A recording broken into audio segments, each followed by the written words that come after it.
Welcome back to the channel and welcome to this episode of Mark's Garage. Today is pretty unique.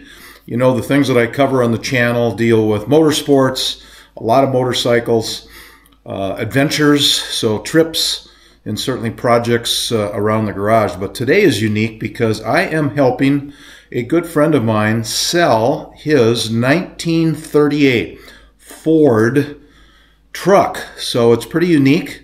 And we've got just a short little 3.5 minute video where he can use this and post it on Bring a Trailer and some other spots. So that's what's coming next. I hope you enjoy it. And we've got his email posted there too in case anybody watching on the channel has an interest in this. And you can reach out directly to Jeff.